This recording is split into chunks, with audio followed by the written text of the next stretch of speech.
लुढ़कन मथां बि सदके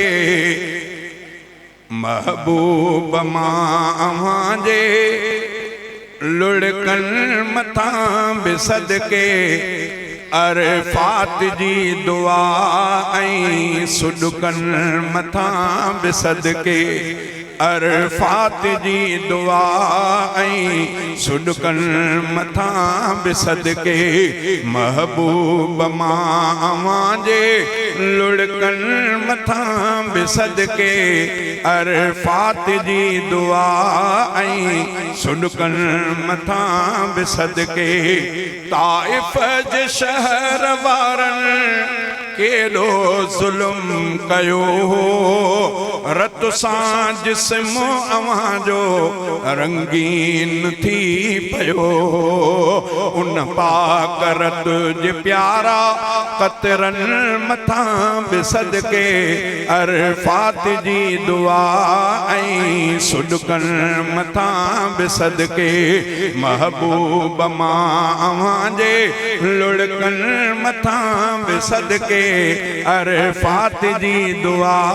ऐं सुॾकन मथां बि सदके अरफात जी दुआ ऐं सुॾकन मथां बि सदके महबूब मां जे लुढ़कन मथां बि सदके अरफात जी दुआ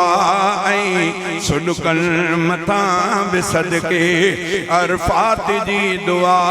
ऐं सुॾकन मथां बि सदके चेहरे ते ज़ालिमनि जो धकु तीर जो हयो रूमाल सां उहो रत हज़रत अली उघियो चेहरे ते ज़ालिमनि जो धकु तीर जो हयो रूमाल सां उहो रत हज़रत अली उघियो मैदान उहद जे तिन ज़ख्मनि मथां बि सदके अरफात जी दुआ ऐं सुॾकन मथां बि सदके महबूब मां जे लुढ़कन मथां बि सदके अरफात जी दुआ ऐं सुॾकन मथां बि सदके बीठा हुयो रखी जो हमज़ा जो लाश आॾो इन ॾुख जो थियो त हूंदो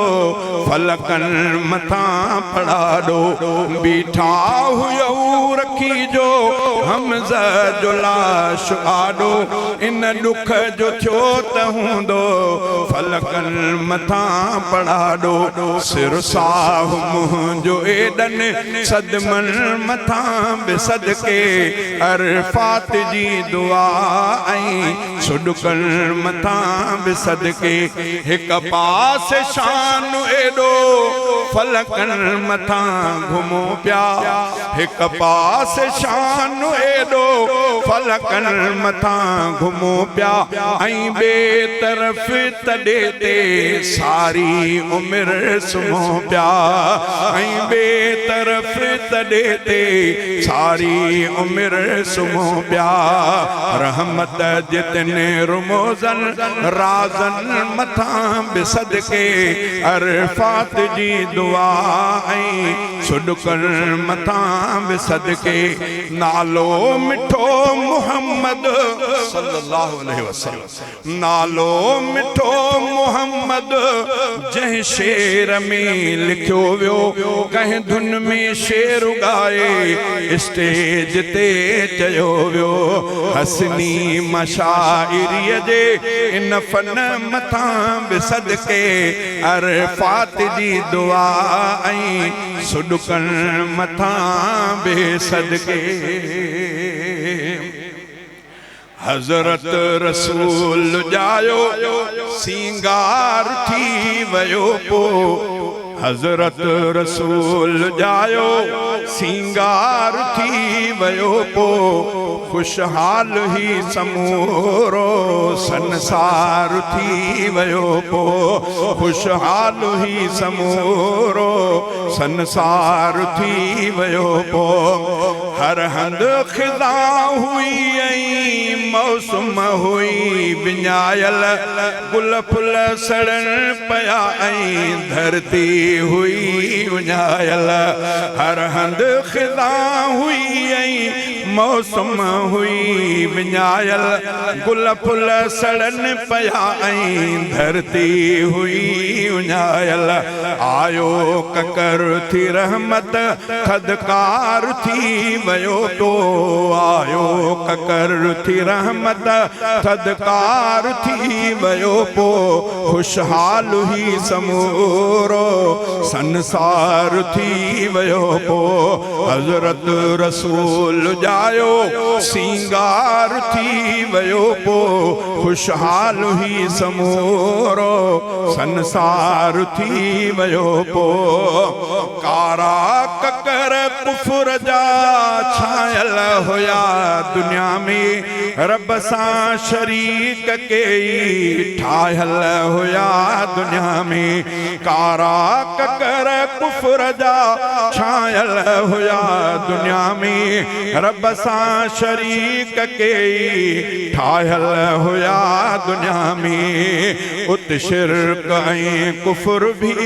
मिसमार थी वयो पो खुशहाल ही समूरो संसार थी वयो पो हजरत रसूल जायो सिंगार थी वयो पो खुशहाल ही समूरो संसार थी वयो पो तौहीद जो जॾहिं खां परचम बुलंद कयाऊं आया रसूल रब जो कलमो पढ़ो चयाऊं तौहीद जो जॾहिं खां परचम बुलंद कयाऊं आया रसूल रब जो कलमो पढ़ो चयाऊं सचन ॾिनी गवाही इक़रार थी वयो पो खुशहाल ही समूरो संसार थी वयो पो खुशहाल ही समूरो संसार थी वयो पो अखलाक ऐं अदब जो आला हुयो करिश्मो सरदार सूंह जो भी सुहिणो हुयो मुजस्मो अखलाक ऐं अदब जो आला हुयो करिश्मो सरदार सूंह जो भी सुहिणो हुयो मुजस्मो बेनूर हो ज़मानो अनवार थी वयो पो बेनूर हो ज़मानो अनवार थी वयो पो खुशहाल ही समूरो संसार थी वयो पो नालो मिठे सजण जो कन में जॾहिं ॾसियाऊं नालो मिठे सजण जो कन में जॾहिं ॾसियाऊं खंड खीर खां ज़ियाद बेहद मिठो चयाऊं आबिद सिंधी तॾहिं ॼण हुबदार थी वयो पो आबिद सिंधी तॾहिं ॼण हुबदार थी वयो पो खुशहाल ही समूरो संसार थी वयो पो हजरत रसूल जायो सिंगार थी वयो पो खुशहाल ही समूरो संसार थी वयो पो शल मदी